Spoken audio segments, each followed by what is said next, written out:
옹고집 헌오인과 도깨비의 세 가지 요술 주머니. 옛날 옛적 인심 좋기로 소문난 아랫마을과 그 마을을 못 잡아먹어 안달인 윗마을 최부자네 기와집이 마주보고 있었다. 아랫마을 어귀에는 낡았지만 꿋꿋한 소나무처럼 버티고 선 초가집 한 채가 있었는데 그곳에는 허평생이라는 노인이 홀로 살고 있었다. 허 노인은 젊어서는 대궐의 대목수로 이름을 날렸으나 세월에 밀려나 이제는 외딴 초가에서 목각 오리만 깎고 사는 옹고집 노인이 되어버렸다. 솜씨는 여전하나 세상 인심에 마음이 상해 입을 꾹 닫고 살았다. 즉 요즘 것들은 나무의 결도 볼 줄 몰라. 이것이 그의 입버릇이었다. 어느 날 허 노인은 정성껏 깎은 목각 오리 한 쌍을 들고 장에 나갔다. 그런데 퉁명스러운 말투와 꼿꼿한 자존심 때문에 오리 한 마리 팔지 못하고 터덜터덜 집으로 돌아오게 되었다. 에잉, 이 좋은 걸 몰라보는 막눈들 같으니. 허 노인이 투덜거리며 집으로 돌아오는 산길에서였다. 갑자기 어디선가 으앙, 으앙 하고 아이 우는 소리가 들려왔다. 소리가 나는 곳을 보니 진흙 구덩이에 어린 아이 하나가 빠져 허우적거리고 있지 않겠는가. 아이고, 저 어린 놈이 어찌 저런 곳에 빠졌나. 허 노인은 툴툴거리면서도 성큼성큼 다가가 아이를 번쩍 들어 올렸다. 에휴, 늙은이가 힘만 세다. 그런데 실은 도깨비였던 이 아이는 고맙다는 인사 대신 품에서 꼬깃꼬깃한 비단 주머니 3개를 꺼내 허 노인 앞에 툭 던져주었다. 할배, 심심할 때 하나씩 열어보슈. 첫째는 시끌벅적할 때, 둘째는 등골이 오싹할 때, 셋째는 마음이 흐뭇할 때 열어보슈. 도깨비는 말을 마치자 어디론가 사라져버렸다. 허 노인은 어리둥절한 채로 주머니들을 주워들고 집으로 돌아갔다. 웬 요상한 놈이냐? 그런데 이 주머니들이 뭔고? 며칠이 지난 뒤였다. 마을에 북소리가 둥둥둥 울려 퍼지며 사람들이 모여들었다. 배불뚝이 최 부자가 하인들을 거느리고 나타나 억지 빈 문서를 들이밀며 행패를 부리기 시작했다. 이 문서를 보라. 너희들이 빌린 돈을 갚지 않으니 오늘 당장 논밭을 내놓아야 할 것이다. 아니오시다, 나리. 그런 돈을 빌린 적이 없나이다. 무엇이라? 감히 나를 거짓말쟁이로 만들려 하느냐? 마을 사람들이 웅성웅성거리며 흉흉한 분위기가 되었다. 그때 허 노인의 머리에 아이의 말이 떠올랐다. 시끌벅적할 때 열어보라던 첫 번째 주머니 말이었다. 허 노인은 슬그머니 첫 번째 주머니를 열어보았다. 그러자 콩알만한 환약 하나가 나왔다. 무심코 그것을 삼키자 뱃속에서 꾸르륵 꾸르륵 소리가 나더니 뿌앙 천지를 뒤흔드는 방귀 소리가 터져 나왔다. 그뿐만 아니라 냄새는 또 어찌나 지독한지 최 부자와 하인들이 코를 막고 혼비백산하여 주랭랑을 쳤다. 아이고, 이게 무슨 냄새냐? 어서 피하자, 피해. 마을 사람들은 박장대소하며 배꼽을 잡았다. 허 노인도 처음으로 여러 사람 앞에서 멋쩍은 웃음을 지었다. 허허, 이게 뭔 일인고? 방기 사건으로 단단히 약이 오른 최 부자는 한밤중에 자객을 보내 허 노인을 해치려 했다. 달도 없는 캄캄한 밤 검은 옷을 입은 자객이 칼을 들고 허 노인의 집으로 몰래 들어왔다. 코도 골지 않는군. 한 번에 끝내주마. 자객이 칼을 번쩍 들어 올리려는 순간 허 노인의 등골이 오싹해졌다. 깜짝 놀라 벌떡 일어난 허 노인은 두 번째 주머니를 급히 열었다. 그러자 주머니에서 화려한 꿩 깃털 하나가 튀어나와 춤을 추듯 날아다니며 자객의 온몸을 간지리기 시작했다. 으하, 아하, 아, 안 돼. 거기 그만. 자객은 칼을 떨어뜨린 채 눈물 콧물을 쏟으며 웃다가 쓰러졌다. 허 노인은 어이없는 상황에 헛웃음을 터뜨리며 자객을 밧줄로 꽁꽁 묶었다. 이게 무슨 요술인고? 그런데 웃는 소리가 참 우스꽝스럽구나. 자객을 관아에 넘겨 최 부자의 악행을 고발했지만 부자가 손을 쓴 탓에 되레 허 노인이 무고죄로 옥에 갇히게 되었다. 꼼짝없이 죽을 날만 기다리던 허 노인에게 어느 날 마을 아이들이 몰래 찾아왔다. 할아버지는 나쁜 사람 아니에요. 할아버지가 만들어주신 오리가 제일 예뻐요. 아이들은 서럽게 울며 말했다. 허 노인의 수십 년간 다쳤던 마음이 녹아내리며 가슴이 뭉클해졌다. 바로 그때 마음이 흐뭇할 때 열어보라던 세 번째 주머니가 생각났다. 주머니를 여니 딱딱한 잣엿 한 조각이 나왔다. 허 노인은 옥조를 불렀다. 이거 하나만 저 교활한 최 부자에게 전해주게나. 옥조리 잣엿을 최 부자에게 가져다 주자 최 부자는 의아해하며 말했다. 다 끝난 마당에 웬 엿이냐? 뭐 독이라도 발랐을까? 그러나 곧 냉큼 입에 넣고 깨물었다. 그런데 그 엿을 깨무는 순간 갑자기 최 부자의 눈에서 눈물이 폭포수처럼 쏟아지기 시작했다. 흐엉, 내가 잘못했소. 우리 어머니가 해주시던 자련 맛이야. 내가 어쩌다 이렇게 악독한 놈이 되었는고. 최 부자는 대성통곡하며 자신의 모든 죄를 술술 털어놓기 시작했다. 내가 거짓 문서를 만들어 사람들의 땅을 빼앗았소. 나쁜 짓만 골라서 했소. 으엉엉.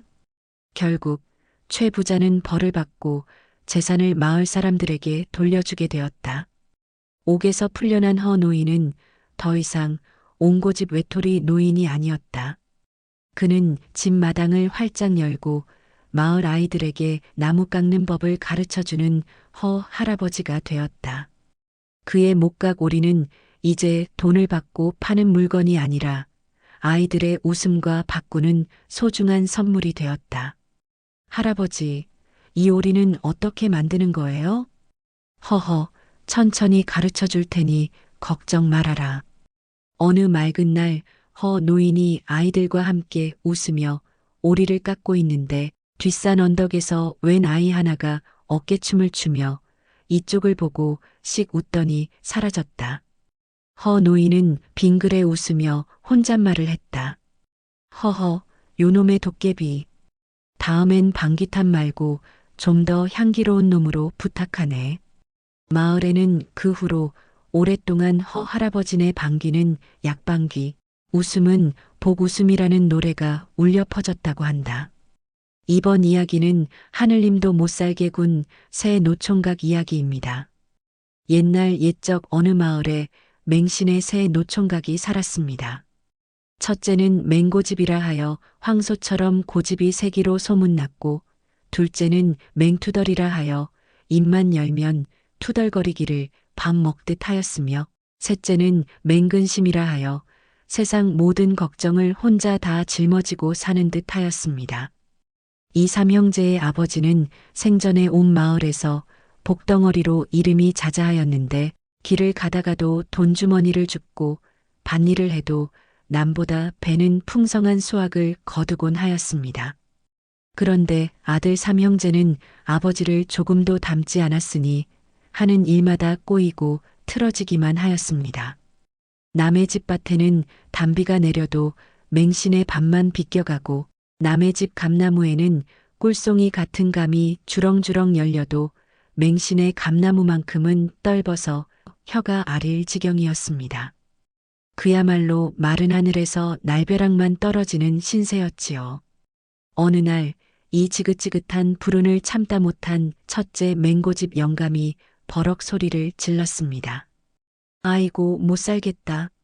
돌아가신 아버지는 툭하면 길 가다 돈벼락을 맞았다는데 우리는 걸핏하면 마른 하늘의 날벼락이구나. 내가 하늘님한테 직접 가서 우리 집 복은 다 어디로 빼돌렸는지 따지고 와야겠다. 맹고집 영감은 그 길로 달아빠진 집신의 명아주 지팡이 하나 짚고 무작정 길을 떠났습니다. 산을 넘고 고개를 넘어 며칠을 걸어가니 옆 고을에 다다르게 되었는데 그곳에서 웬 할머니 한 분이 굳어버린 떡덩이를 보며 한숨을 푹푹 쉬고 있는 것이 아니겠습니까? 할머니, 무슨 근심이 그리 깊으시오? 할머니가 고개를 들어 맹영감을 바라보며 말했습니다. 아이고, 영감님. 저는 이 고을에서 떡장사를 하는 옥담비라고 하는데 말이지요. 제가 만든 이 인절미가 간 만들었을 때는 임금님 수라상에도 못 올릴 만큼 기가 막힌 맛인데 꼭 팔려고 내놓기만 하면 이렇게 돌덩이가 되어버리는 것이 아니겠습니까? 그래서 장사도 못하고 이렇게 한탄만 하고 있답니다. 맹영감이 그 사정을 듣고 가슴이 짠해졌습니다. 할머니, 마침 저는 하늘님 만나러 가는 길이니 떡이 돌이 되는 까닭을 물어봐 드리겠소이다. 그렇게 해주신다면 고맙겠습니다. 이 은혜는 꼭 갚겠나이다. 옥담비 할머니와 약속을 하고 더 깊은 산으로 들어가던 맹영감은 험한 고갯마루에서 이상한 광경을 보게 되었습니다. 저만치의 황금빛으로 번쩍이는 나무 한 그루가 서 있는데 그 나무에는 눈이 부실 만큼 아름다운 황금 살구가 주렁주렁 매달려 있었습니다. 그런데 이상하게도 그 나무 주변의 땅은 시커먼 진물로 뒤덮여 있었고 코를 찌르는 지독한 악취가 사방으로 진동하고 있었습니다. 맹영감이 기이하게 여겨 가까이 다가가니 그 나무가 사람 말로 한탄하며 말을 거는 것이었습니다. 영감님, 어디로 가시는 길이옵니까? 나는 하늘나라로 가서 하늘님께 따질 일이 있어 가는 중이로다. 그렇다면 제발 제 사연도 하늘님께 여쭤봐 주십시오. 저는 이처럼 아름다운 황금 열매를 맺지만 욕심 가득한 손이 저를 만지는 순간 이 황금 살구는 손에 닿자마자 씻을 수도 없는 악취나는 진물로 변해버립니다. 제 아름다움이 결국 추악한 욕심을 만나 더러운 흔적만 남기는 셈이지요. 어찌하면 이 저주에서 벗어날 수 있겠습니까? 맹영감은 그 처참한 모습을 보고 측은한 마음이 들어 말했습니다. 그러마 하늘님께 여쭤봐 드리겠소이다. 황금 살구나무와도 약속을 하고 더욱 깊은 산중으로 들어가니 맑은 용소 하나가 나타났습니다. 그 용소에는 등딱지가 산더미처럼 큰 거북이 한 마리가 살고 있었는데 천년을 묵은 영물이었습니다. 거북이는 맹영감을 보자 간절한 목소리로 말했습니다. 영감님, 하늘나라로 가시는 길이라니 저의 사정도 좀 여쭤봐 주십시오. 저는 1000년 동안 이 세상의 온갖 지혜와 기억을 등딱지에 이고 살아왔습니다. 그런데 이제는 그 무게에 짓눌려 다음 세상으로 넘어가지도 못하고 있습니다. 어찌하면 이 무거운 짐을 벗을 수 있겠습니까? 맹영감은 거북이의 애처로운 사연을 듣고 고개를 끄덕였습니다. 그러마 하늘님께 여쭤봐 드리겠소이다. 이렇게 3가지 부탁을 짊어지고 우여곡절 끝에 하늘나라에 도착한 맹고집 영감은 옥황상제 앞에 떡 버티고 서서 따져 물었습니다. 아니 하늘님, 우리 집 복은 다 어디로 빼돌리셨소? 그리고 옥담비 할머니 떡은 왜 자꾸 돌이 되고 황금 살구나무는 왜 아름다운 열매가 썩은 진물이 되어야 하며 천년 거북이는 왜 짐을 벗지 못하는 겁니까? 옥황상제는 껄껄 웃으며 수염을 쓰다듬더니 말했습니다. 이 어리석은 영감아, 세상 모든 귀한 것은 그릇에 담아두면 썩고 움켜쥐면 날아가는 법이니라. 할미의 떡이 굳는 것은 나눌 온기가 없기 때문이요. 황금나무가 고통받는 것은 그 열매가 손에 쥘 재물이 아니라 길 위에 흙불을 끼치기 때문이며 거북이의 가장 무거운 짐은 벗는 것이 아니라 나누는 것이니라. 그리고 너희 형제에게 복이 없는 것은 펼친 손이 아니라 움켜진 손으로만 받으려 하기 때문이니라. 하늘나라에서 돌아온 맹고집 영감은 옥황상제의 말씀을 곰곰이 생각하다가 무릎을 탁 쳤습니다. 옳거니, 이제 알겠구나. 제일 먼저 황금 살구나무를 찾아갔습니다. 이복의 나무 양반, 그 열매는 손으로 따라고 열린 게 아니었구먼. 맹영감은 열매에 손도 대지 않고 있는 힘껏 나무의 몸통을 쿵, 쿵 들이받고 흔들었습니다. 그러자 욕심 없는 손길에 응답하듯 황금 살구들이 우수수 떨어졌습니다. 땅에 닿는 순간 열매들은 악취나는 진물이 아니라 향기로운 금가루로 부서져 내렸습니다. 그 금가루들이 캄캄하고 위험한 산길 구석구석을 환하게 비추는 등불이 되어 주었고 지독한 악취는 온데간데 없이 향기로움만 가득하게 되었습니다. 그 다음엔 거북이를 찾아갔습니다. 어르신, 그 천년의 지혜와 기억을 저에게 나눠주시지요.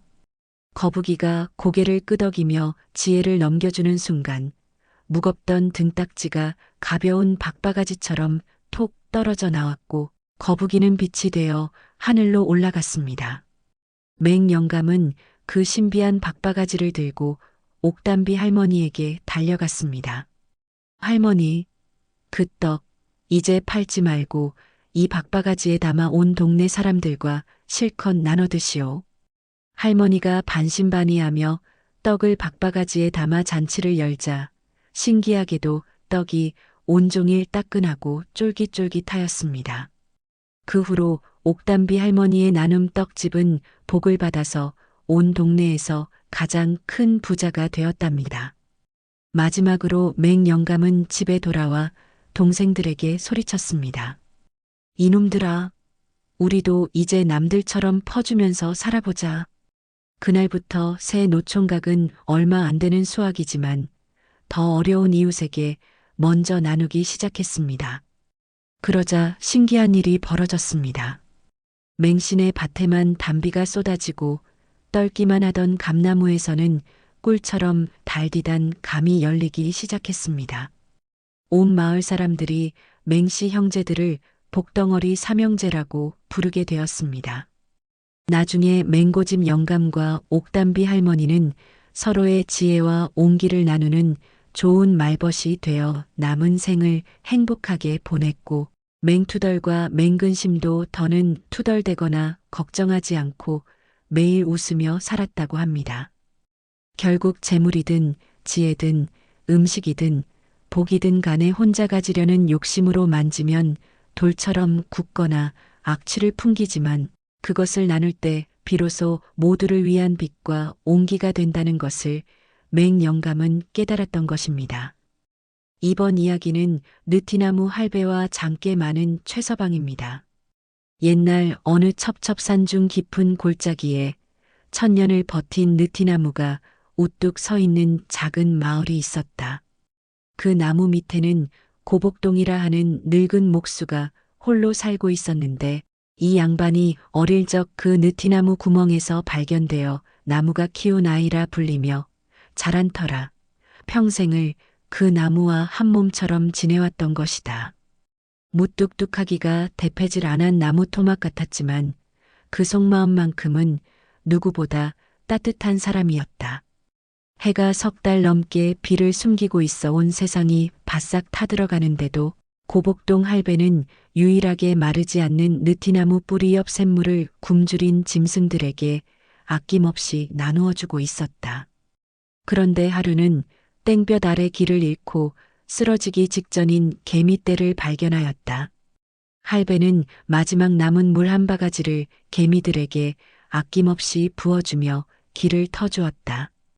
또 어느 날엔 약초꾼의 함정에 걸려 죽어가던 늙은 구렁이를 발견하고는 에잉, 징그럽긴 해도 저것 또한 생명이거늘 하며 정성스레 풀어주었다. 그러던 어느 날 이 평화롭던 마을에 최서방이라 하는 장사치가 나타났다. 이자가 글쎄 번지르르한 말솜씨와 재빠른 머리로 가뭄에 시달리는 사람들에게 헐값에 땅 문서를 사들이고 있었던 것이다. 그러다 마을에서 가장 이름난 월양 주모의 주막까지 넘보게 되었다. 십리박까지 그 인품과 음식 솜씨로 이름난 월양이라 사람 보는 눈이 매처럼 날카로웠다. 최서방이 아무리 비단이며 놀이개 따위를 내밀며 환심을 사려 해도 그 속셈을 훤히 꿰뚫고 있었다.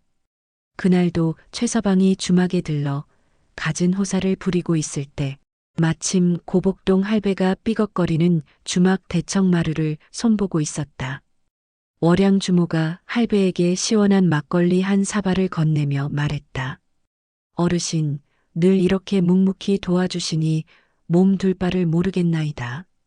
최서방이 가져온 저런 번쩍이는 것들보다 어르신의 투박한 망치 소리가 제겐 더 살갑게 들리옵니다. 이 한마디가 최서방의 속을 아주 제대로 뒤집어 놓았다. 제 면전에서 대놓고 무안을 당한 셈이니 시뻘겋게 달아오른 최서방이 벌떡 일어나더니 고복동 할배를 손가락으로 삿대질하며 비아냥거리기 시작했다. 주모, 저 영감의 무엇이 그리 대단하다 하시오?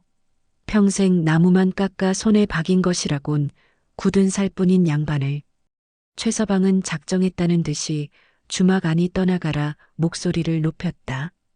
이보시오, 마을 사람들. 저 영감에 대해 다들 한 번쯤은 들어보셨을 게다. 듣자 하니 저 느티나무와 통하여 남들은 모르는 신통한 재주라도 부린다던데. 나는 지금껏 헛소리라 여겼지만 이제 보니 그 소문을 등에 업고 월양 주모의 마음을 사려는 게 아니시오. 이렇게 먼저 할배를 신비한 힘을 빙자하는 속물로 만들어버린 다음 회심의 미소를 지으며 할배를 몰아세웠다. 좋소. 그 신통하다는 재주 어디 한번 구경이나 해봅시다. 여봐요, 고 영감. 그 소문이 참이라면 내일 해가 중천에 뜨기 전까지 이 마을에서 가장 귀한 눈물을 한 병 받아오시오. 만약 해내지 못한다면 당신은 헛소문으로 사람들을 홀린 죄인일 뿐이니 그 죄를 물어 저 헛소문의 근원인 느티나무와 함께 베어 장작으로 만들어버릴 터이니 그리 아시오. 막막해진 고복동 할배가 느티나무 아래서 한숨만 푹푹 쉬고 있을 때 어디선가 바스락바스락 소리가 들렸다. 바로 예전에 할배가 구해준 개미들이었다. 대감님, 걱정 마십시오. 저희가 온 세상을 뒤져 가장 귀한 눈물을 찾아오겠나이다. 개미들은 밤새 이슬보다 작은 발로 온 땅을 헤매고 다녔다. 어미새의 둥지에서 굶주린 어린 것들을 보며 홀로 삼킨 어미의 눈물 한 방울을 정성스레 모아왔다. 다음 날 아침 최서방이 의기양양하게 나타났을 때 개미들은 작은 유리병 하나를 할배에게 건넸다. 그 안에는 딱 한 방울의 투명한 액체가 담겨 있었다. 에게게, 이게 대체 무엇이오? 최서방이 비웃자 월양 주모가 병을 받아들고는 조용히 말했다. 이것은 가뭄에 자식이 굶는 것을 보며 어미가 홀로 삼킨 눈물이로군요. 세상에 자식을 위하는 어미의 눈물보다 더 귀한 것이 어디 있겠습니까? 사람들은 모두 고개를 끄덕였고 최서방의 얼굴은 벌겋게 달아올랐다. 분한 최서방은 이번엔 더 어려운 문제를 냈다.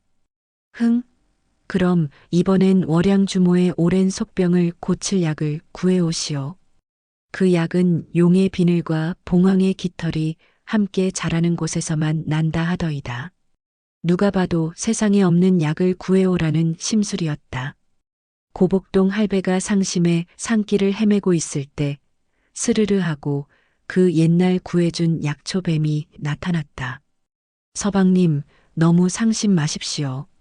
그 장사치가 말한 곳을 제가 알고 있나이다. 뱀이 이끈 곳은 깊은 골짜기 절벽이었는데 용의 비늘처럼 생긴 용비늘 소나무 껍질과 봉황 깃털처럼 생긴 봉황깃 이끼가 함께 자라고 있었다. 그리고 그 사이에는 속병의 특효인 아주 귀한 백년초가 자라고 있었다. 고복동 할배가 백년초를 들고 나타나자 최서방은 제 꾀에 제가 넘어가 얼굴이 흙빛이 되었다. 월양 주모는 할배의 진심과 지혜에 감동하여 환하게 웃었다. 최서방, 당신이 가져온 금은보화는 내 마음을 흔들지 못했지만 이 할배의 묵묵한 진심과 보이지 않는 덕은 내 굳게 닫힌 마음을 활짝 열었나이다. 결국 최서방은 마을 사람들의 손가락질을 받으며 쫓겨나듯 마을을 떠났고 그 뒤로 욕심부리다 결국 알거지가 되었다는 소문만 들려왔다. 그리고 고복동 할배는 월양주모와 느즈막에 서로의 마음을 확인하고 남은 인생을 함께 의지하며 살았습니다. 둘이 함께 주막을 돌보는 모습이 어찌나 보기 좋았던지 사람들은 고목에 드디어 꽃이 피었네 하며 자기 일처럼 기뻐했다고 한다. 그렇게 진심은 돌고 돌아보기 되고 장께는 결국 제 발등을 찍는 법이라는 이야기가 지금까지도 전해져 내려오고 있다고 합니다. 이번 이야기는 숨쉬는 항아리와 손맛 할매입니다. 옛날 옛적 산 좋고 물 맑기로 이름난 어느 마을에 옥골 할매라 불리는 과부 할머니가 살고 있었다. 젊어서부터 홀로 되어 자식도 없이 살아왔지만 어찌나 손끝이 야무지고 마음씨가 고운지 온 동네 사람들이 할매의 인품을 칭찬하지 않는 이가 없었다. 특히나 옥골 할매가 담그는 장이며 빚는 술맛은 그야말로 일품이었으나 할매는 좀처럼 제 솜씨를 자랑하는 법이 없었다. 그런데 그 마을에는 천석지기 부자인 김대감이 살고 있었는데 이 양반이 어찌나 거만하고 제 자랑이 심한지 듣는 사람마다 귀가 따갑도록 자기 재물과 솜씨를 뽐내곤 했다. 하루는 마을에 큰 잔치가 열려 온 동네 사람들이 모두 한자리에 모였다. 김대감이 떡하니 상석에 앉아 제 집 곳간에서 내온 온갖 진수성찬을 가리키며 목에 힘을 주어 큰 소리쳤다. 자, 다들 보았는가? 이 기름진 고기와 윤기 흐르는 쌀밥, 그리고 저 깊은 맛이 우러나는 장까지. 이 모든 것이 다 누구 복인고 하니 바로 이 김대감의 복 덕분이 아니고 무엇이겠는가. 너희들은 다 내 복으로 이리 배부르게 먹는 줄 알 거라. 마을 사람들은 저마다 고개를 조아리며 입을 모아 아첨을 늘어놓았다. 그럼요, 대감님. 대감님 복 덕분에 저희가 이렇게 호의호식하지 않겠습니까? 대감님이야말로 하늘이 내린 복덩이시지요. 대감님 댁 장맛은 정말 천하제일이옵니다. 와글와글 아첨이 오가는 가운데 구석진 자리에서 말없이 국밥만 떠먹던 옥골 할매가 나지막이 혼잣말처럼 중얼거렸다. 음식 맛은 제 손맛에 달린 법이고 사람 사는 것도 제 복에 사는 법이지. 그 소리가 어찌나 또렷하게 들렸는지 시끄럽던 잔치상이 찬물을 끼얹은 듯 조용해졌다. 김대감의 얼굴이 시뻘겋게 달아올랐다. 허허, 저 노망난 할망구가 지금 무어라 했는가. 내 복이 아니라 제 복에 산다는 말이냐. 내 그 잘난 복이 얼마나 대단한지 내 한번 구경을 해야겠구나. 김대감은 씩씩거리며 옥골 할매를 끌어내고는 마을에서 가장 쓸모없는 사람으로 여겨지던 옹기장이 박영감을 불러오라 명했다. 박영감은 평생을 옹기만 구워왔으나 이상하게도 그가 빚는 옹기마다 늘 미세하게 숨을 쉬어 장이나 물을 담아두면 아주 조금씩 새어나와 수몽기라 불리며 아무도 사려 하지 않는 신세였다. 이놈 박영감. 내 놈의 저주받은 옹기와 이 할망구의 건방진 복을 합쳐서 어디 천하임이라도 빚어보거라. 당장 저 산 아래 폐가로 둘 다 꺼지지 못할까. 내 땅에서 나가란 말이다. 그리하여 옥골 할매와 박영감은 한겨울에 다 쓰러져가는 초가집으로 쫓겨나고 말았다. 마을 사람들은 혀를 차며 둘이 굶어 죽기라도 할 것이라며 수군댔다. 그런데 이게 웬일인가. 박영감의 수몽기를 이리저리 살펴보던 옥골 할매의 눈이 반짝 빛났다. 아이고, 영감님. 이리 와서 좀 보시오. 세상에, 이건 저주가 아니라 보물이 아니겠소. 보물이라니, 이 할망구야. 평생 내 속을 썩인 애물단지일 뿐인데. 박 영감이 시큰둥하게 대꾸했다. 아니옵니다, 영감님. 술이란 것이 본디 숨을 쉬며 익어가는 법인데 이 옹기야말로 술을 빚기 위해 하늘이 내린 그릇이란 말이옵니다. 우리 이 옹기로 세상 어디에도 없는 술을 한번 빚어봅시다. 이것이 바로 영감님의 복이고 나의 복이요. 그날부터 두 늙은이는 마음을 합쳤다. 박 영감은 밤낮으로 불을 떼어 가장 좋은 수몽기를 구워냈고 옥골 할매는 맑은 샘물을 길어다 정성껏 고두밥을 찌고 누룩을 띄웠다. 수몽기에 담긴 술은 밤이 되면 서늘한 달빛을 머금고 낮이 되면 따스한 햇살 기운을 받아 천천히 익어갔다. 그렇게 몇 달이 지나자 놀라운 일이 벌어졌다. 옹기 뚜껑을 열자 난생 처음 맡아보는 달고 향긋한 술 향기가 온 산을 뒤덮었다. 그 향기는 바람을 타고 마을을 넘어 도성까지 퍼져나갔다. 마침 임금님께 진상할 최고의 명주를 찾아 전국 팔도를 헤매던 암행어사가 그 향기를 맡고 산 아래 초가집까지 찾아오게 되었다. 이보시오, 집안에 니 계시오. 이 기묘하고도 신비로운 향기는 대체 어디서 나는 것이오? 옥골 할매가 조용히 나와 술 한 사발을 떠서 암행어사에게 공손히 올렸다. 술을 한 모금 마신 암행어사는 무릎을 탁 치며 소리쳤다.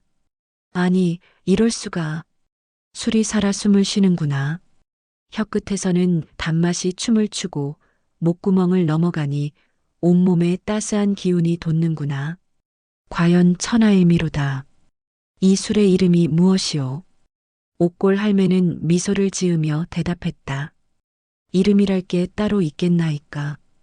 그저 숨쉬는 옹기에 담겨 제 복으로 익어갔으니 순비술이라 부르면 족할 듯 하옵니다. 소문은 삽시간에 퍼져나갔다.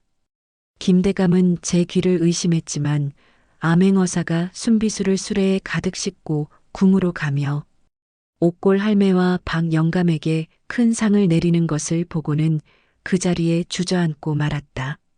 제 아무리 좋은 재료와 큰 기와집이 있어도 사람의 지혜와 정성, 그리고 서로의 부족함을 채워주는 조화만 못하다는 것을 뼈저리게 깨달은 것이다. 김대감은 버선발로 뛰어가 옥골 할매의 초가집 앞에서 깊이 머리를 조아렸다. 할멍님, 그리고 박 영감님, 이 못난 놈이 사람 볼 줄도 모르고 복이 무엇인지도 몰랐소이다. 부디 저를 용서해 주시오. 옥골 할매는 그저 허허 웃으며 말했다. 대감님, 복이란 것이 그리 대단한 것이 아니옵니다. 쌀 한 톨, 물 한 모금 허투루 여기지 않고 내 곁에 있는 사람의 귀함을 알아주는 그 마음에 복이 깃드는 것이지요. 그 후로 순비술은 나라 최고의 술이 되었고 옥골 할매와 박 영감은 남은 생을 서로 의지하며 평화롭게 살았다고 한다.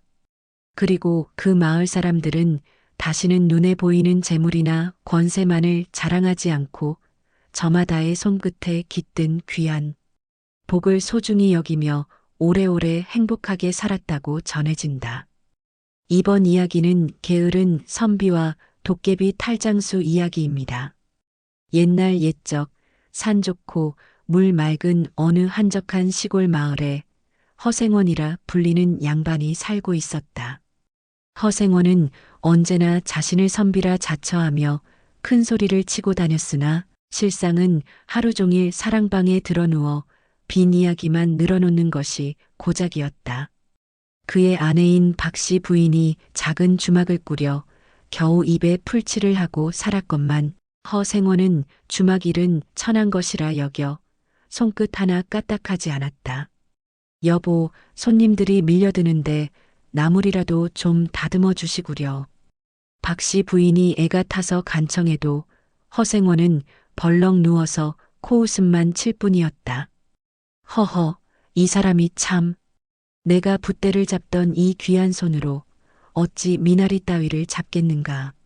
왕년에 내가 임금님께 상소문 하나만 올렸더라면 지금쯤 정승 판서가 되었을 터인데 말이지. 이런 뜬구름 잡는 소리만 늘어놓는 남편을 보며 박씨 부인은 긴 한숨만 내쉬었다. 그러던 어느 늦은 봄날이었다. 장에 다녀오던 허생원은 길목에서 신기한 탈들을 잔뜩 지고 가는 탈 장수 노인과 마주쳤다. 그 노인의 눈은 번쩍번쩍 빛나며 사람의 속마음까지 꿰뚫어 보는 듯했다. 생원님, 소인이 관상 한번 보아하니 마음속에 큰 복을 바라시나 몸이 따라주지 않는 상이구려. 제 속을 훤히 내다보는 듯한 노인의 말에 허생원은 귀가 솔깃해졌다. 허허, 뭘 좀 아는 노인인 게로군. 내 팔자가 어찌 이리 기구한지 모르겠소. 그러자 노인이 음흉한 웃음을 지으며 등 뒤에서 껄껄 웃는 돼지 모양의 탈을 하나 꺼내 보였다. 이것은 그냥 탈이 아니오시다. 복돼지 탈이라 하여 이걸 쓰기만 하면 온종일 먹고 자고 놀아도 재물이 저절로 굴러 들어오는 신기한 물건이지요. 생원님 같은 귀한 분께 딱 어울리지 않겠습니까? 뭐시라? 그게 참말이냐? 허생원의 눈이 탐욕으로 번뜩였다. 물론이지요. 다만 한 가지, 이 탈을 쓰고는 천년 묵은 떡갈나무 아래에서 나는 도토리만은 절대 입에 대시면 안 되옵니다. 그 순간 모든 복이 사라지고 말지요. 일하지 않고도 부자가 된다는 말에 눈이 먼 허생원은 당장 탈을 빼앗다시피 하여 머리에 쓰고 말았다. 하하, 이제 나도 팔자 한번 고쳐보자. 그런데 탈이 얼굴에 꼭 맞는 순간 아뿔싸 눈앞이 캄캄해지더니 온몸이 간질간질 변하기 시작했다. 손발은 두툼한 돼지 족발로 변하고 입에서는 꿀꿀 소리밖에 나오지 않았다. 순식간에 허생원은 네 발로 걷는 영락없는 돼지가 되어버린 것이었다. 탈 장수는 그새 바람처럼 사라져버렸다. 꿀, 꿀꿀. 내가 어찌하여 이런 꼴이 되었단 말인가. 허생원이 울부짖었지만 그 소리를 알아들을 사람은 아무도 없었다. 이윽고 허생원은 장터에 끌려나가 온 동네에서 가장 욕심 많기로 유명한 최영감에게 헐값에 팔려갔다. 최영감은 없는 사람들의 등을 쳐먹는데 도같은 자린고비 부자였다. 그의 돼지우리는 어찌나 더럽고 냄새가 나는지 숨쉬기조차 힘들었다. 멀건 짬밥을 코로 밀어넣으며 허생원은 매일 밤 아내를 그리워하며 눈물을 흘렸다. 아, 내가 미쳤구나. 네 발로 걸어다니고 아내가 차려주는 따뜻한 밥을 먹던 그때가 천국이었는데 그는 뼈저리게 후회했다. 그러던 어느 달 밝은 밤 최영감이 하인과 속닥거리는 소리가 우리까지 들려왔다. 그 금덩이들 아무도 모르게 뒤뜰 늙은 감나무 밑에 잘 묻어두었느냐? 내 환갑잔치를 치르고도 남을 게다. 염려 마십시오, 영감님. 그런데 잔치에 쓸 통돼지는 저놈으로 하면 어떨까요? 아주 살이 실하게 올랐습니다. 하인의 손가락이 가리키는 것은 바로 허생원 자신이었다. 잡혀 먹힐 날이 정해졌다는 사실에 허생원은 정신이 번쩍 들었다. 이대로 죽을 수는 없다. 꿀꿀.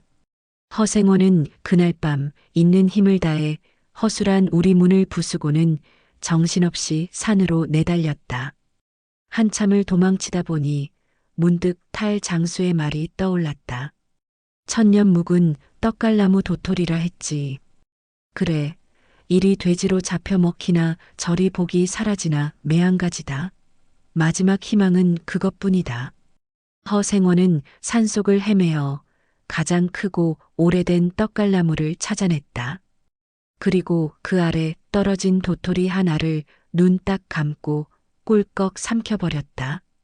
그러자 갑자기 온몸이 뒤틀리는 듯한 고통과 함께 돼지털이 쑥쑥 빠지고 뭉툭했던 코가 다시 오뚝해졌다.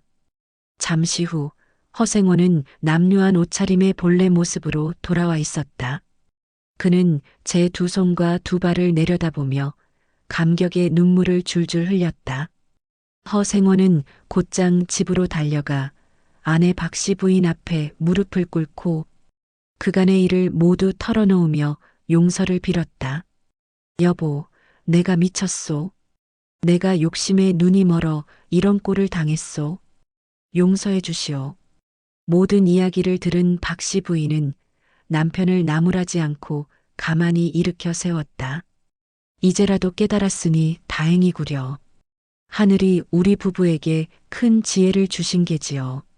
그날 밤 부부는 남몰래 최 영감네 집 뒤뜰로 향했다. 허생원의 기억을 더듬어 늙은 감나무 밑을 파헤치니 과연 번쩍이는 금덩이가 가득 든 항아리가 나왔다. 부부는 그 재물을 밤새 쌀과 옷감으로 바꾸어 빚에 쪼들리던 마을 사람들의 집 앞에 몰래 가져다 놓았다. 그리고 빈 항아리에는 돼지똥을 가득 채워 다시 묻어두었다. 다음 날 마을은 잔칫날처럼 떠들썩했지만 최 영감의 집에서는 곡소리가 났다. 금덩이가 돼지똥으로 변한 기막힌 사건은 두고두고 마을 사람들의 입에 오르내렸다. 그 후 허생원은 완전히 다른 사람이 되었다. 아내의 주마기를 돕는 것은 물론 동네의 굳은 일에도 가장 먼저 발벗고 나섰다. 그리고 틈만 나면 동네 사람들을 모아놓고 구수한 입담으로 제 이야기를 들려주었다. 워허허, 글쎄, 내가 복 좀 받아보려다가 돼지복이 터져서 죽을 뻔했다니까. 그의 이야기에 사람들은 배를 잡고 웃었지만 그 웃음 속에는 값진 교훈이 담겨 있었다. 게으른 선비는 사라지고 지혜롭고 부지런한 이야기꾼 어른만 남았으니 이 또한 도깨비가 준 늑복이 아니었을까? 그래서 사람들은 지금도 말한다. 공짜로 얻으려는 복은 독이 되지만 땀 흘려 얻은 복은 오래도록 빛이 난다고 말이다. 이번 이야기는 대장장이와 할멈의 마지막 잔소리입니다. 옛날 옛적에 가뭄이 3년이나 이어진 어느 산골 마을에 박노인이라는 늙은 대장장이가 살고 있었다. 평생을 불 앞에서 쇠를 두드려온 터라 온몸은 그을리고 어깨는 떡 벌어졌지만 세월의 무게에 허리는 구부정했다. 그의 손에서 만들어진 농기구와 연장만큼은 나라 안에서 으뜸이라 칭송이 자자했다. 하나 3년 가뭄에 농사 지을 땅이 없으니 누가 홈이나 낫을 사가겠는가. 박노인의 대장간에 불이 꺼진 지도 오래되었고 끼니를 거르는 날이 많아졌다. 마을 사람들의 얼굴에는 수심이 가득하고 땅은 거북이 등처럼 쩍쩍 갈라지는데 참으로 이상한 일이 하나 있었다. 마을 가장 높은 곳에 자리한 김대감의 집만은 사시사철 푸른 기운이 넘쳐 흐르는 것이었다. 필시 무슨 곡절이 있을 터인데. 박노인은 굶주린 배를 움켜쥐고 밤이 깊기를 기다렸다. 그리고는 살금살금 김대감 집 담벼락으로 향했다. 담장 너머를 엿보니 저런 일이 있을 수가. 캄캄한 뒤뜰.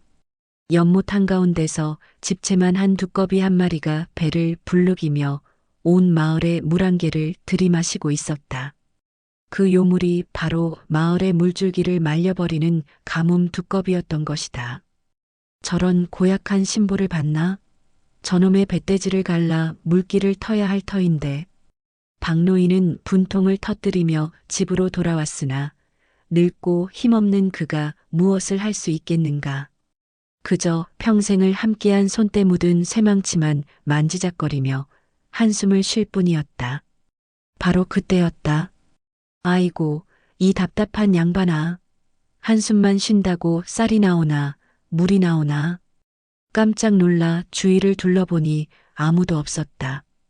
박노인이 제 귀를 의심하고 있을 때 손에 쥔 쇠망치에서 다시 목소리가 들려왔다. 나일세 나, 자네 마누라. 죽어서도 이놈의 영감탱이 걱정에 구천을 못 떠돌고 여기 새망치에 붙어 지낸다네. 10년 전 먼저 세상을 떠난 아내의 목소리가 틀림없었다. 박노인의 눈에서 왈칵 눈물이 쏟아졌다. 아니 여보, 당신이 어찌 여기에. 울긴 뭘 울어. 저 욕심쟁이 김대감 놈을 혼쭐 낼 방도나 생각하시게. 당신 평생 해온 게 뭐요? 쇠 두드리는 일 아니었소. 쇠로 저 요물을 이길 것을 만들어야지. 아내의 잔소리는 죽어서도 여전했지만 그 호통에 정신이 번쩍 들었다. 박노인은 그날부터 대장간에 남은 마지막 무쇠를 꺼내 무언가를 만들기 시작했다. 아내의 넋은 밤낮으로 그의 곁에서 이래라 저래라 잔소리를 퍼부었다. 이 양반아, 용의 비늘은 그렇게 밋밋하게 만드는 게 아니야.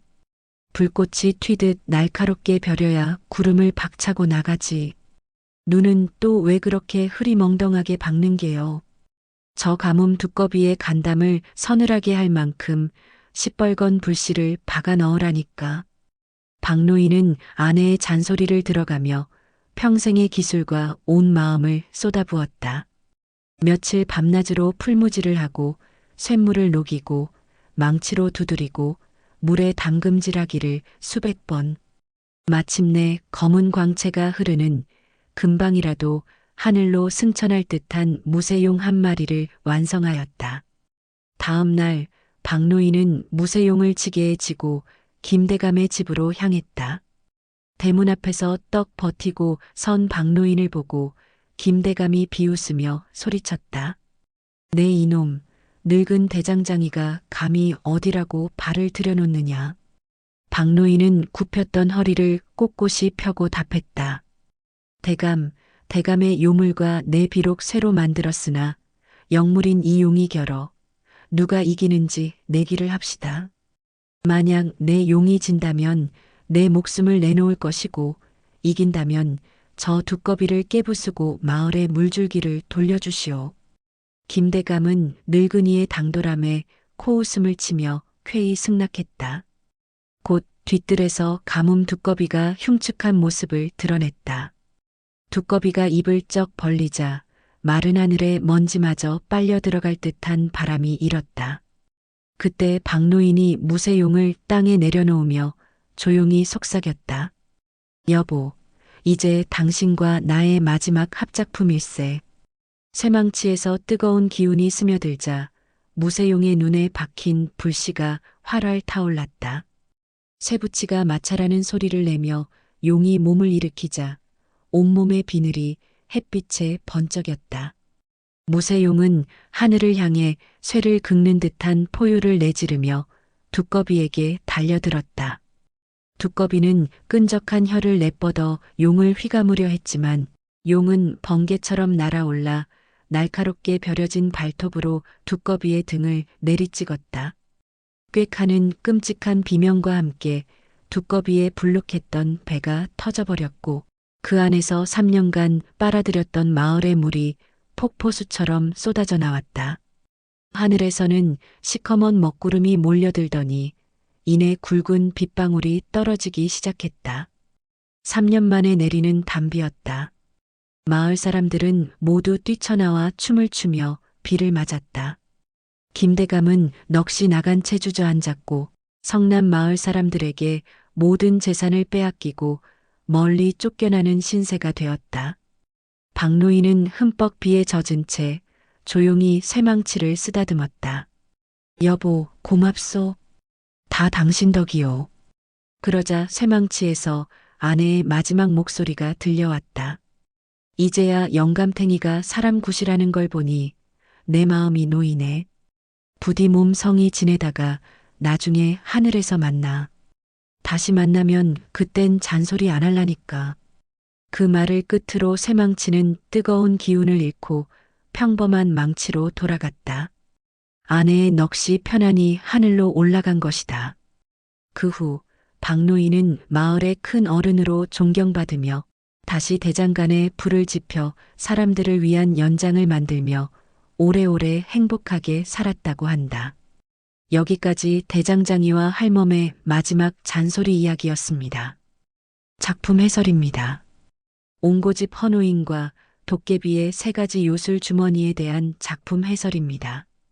이 작품은 다친 마음을 가진 장인이 세상과 다시 소통하며 공동체의 일원으로 거듭나는 과정을 도깨비의 신비한 선물을 통해 유쾌하게 그려낸 이야기입니다. 주인공 헌호인은 뛰어난 손재주를 가졌음에도 세상에 대한 불신으로 스스로를 고립시킨 옹고집 인물입니다. 그는 무심코 베푼 작은 친절의 대가로 세 개의 요술 주머니를 얻게 되는데, 이는 단순한 문제 해결 도구가 아니라 그의 변화를 이끄는 장치로 작용합니다. 첫 번째 방귀 주머니는 부조리한 권력, 최부자를 웃음으로 전복시키며 그에게 처음으로 타인과의 유대감을 선사합니다. 두 번째 꿩 깃털 주머니는 위기의 순간을 해악으로 넘기게 하며, 마지막 잣엿 주머니는 악인의 마음속 깊은 향수를 자극하여 근본적인 참회를 이끌어냅니다. 이처럼 이야기는 힘이 아닌 지혜와 해악, 그리고 인간 본연의 정서를 통해 갈등을 해결하며, 진정한 행복은 재물이나 명예가 아닌 사람들과의 따뜻한 관계 속에 있음을 보여줍니다. 헌호인이 옹고집 노인에서 아이들을 가르치는 허 할아버지로 변화하는 마지막 모습은 작품의 주제를 따뜻하게 완성합니다. 하늘님도 못살게 군 새 노총각 이야기에 대한 작품 해설입니다. 이 이야기는 나눔이라는 가치가 어떻게 개인과 공동체의 운명을 바꾸는지를 보여주는 교훈적인 우화입니다.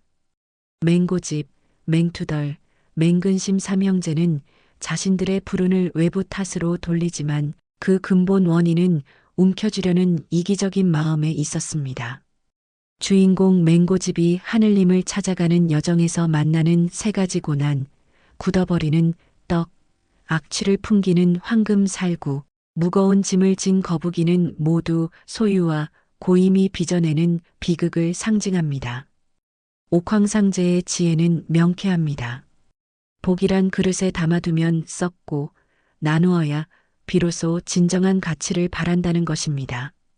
맹영감이 황금살구를 흔들어 길을 비추는 빛으로 만들고, 거북이의 지혜를 나누어 짐을 덜어주며 할머니의 떡을 이웃과 함께 즐기게 하는 과정은 깨달음의 실천을 의미합니다. 이기심으로 꽉 막혀있던 복의 물길이 나눔을 통해 비로소 트이게 되는 결말은, 진정한 풍요는 물질의 소유가 아닌 관계의 확장에서 비롯된다는 깊은 통찰을 전해줍니다. 느티나무 할배와 장께 많은 최서방에 대한 작품 해설입니다. 이 작품은 장께와 진심의 극명한 대립을 통해 보이지 않는 덕의 가치를 강조하는 이야기입니다.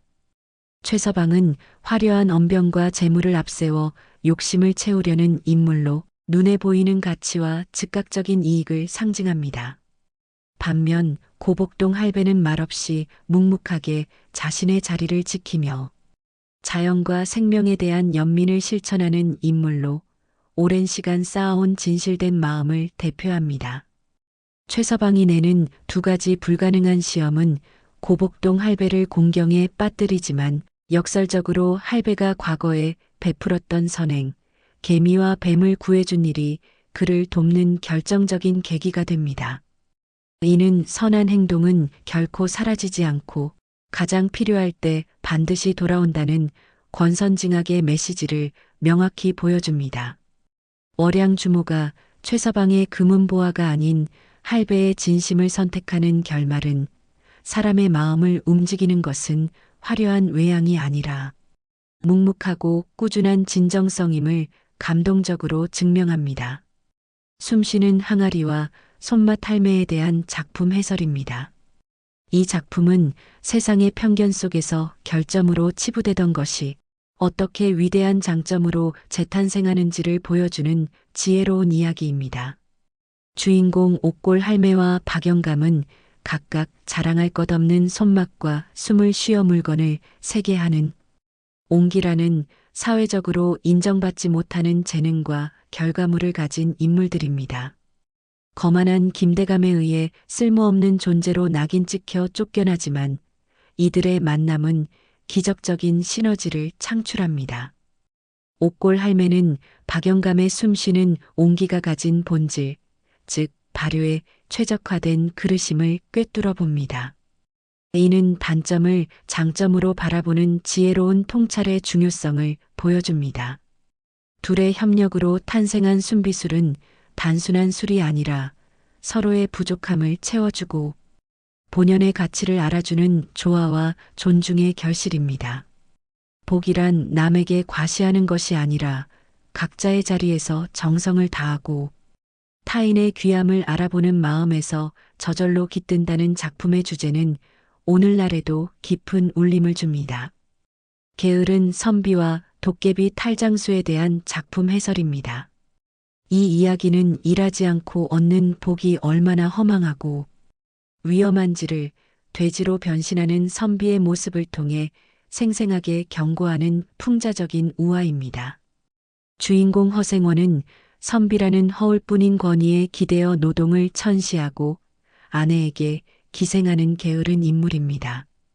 그가 만난 도깨비 탈장수는 노력 없이 결과를 얻고 싶은 인간의 욕망을 자극하는 존재이며 복돼지 탈은 그 욕망의 위험한 상징물입니다.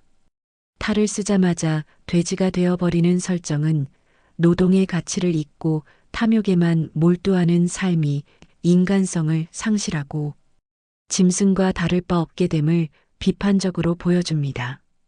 돼지우리에서의 고된 경험과 죽음의 공포는 허생원에게 뼈저린 깨달음을 주며 비로소 그는 땀의 가치와 아내의 소중함을 알게 됩니다. 돼지똥으로 가득 찬 항아리를 통해 탐욕스러운 최영감을 벌하는 마지막 장면은 유쾌한 복수극인 동시에 부정한 재물은 결국 더러운 것으로 귀결된다는 교훈을 해학적으로 전달하며 진정한 복의 의미를 되새기게 합니다. 대장장이와 할멈의 마지막 잔소리에 대한 작품 해설입니다. 이 작품은 한평생 자신의 일에 매진해온 장인의 솜씨와 부부간의 깊은 사랑이 합쳐져 마을의 위기를 극복하는 과정을 감동적으로 그려낸 서사입니다.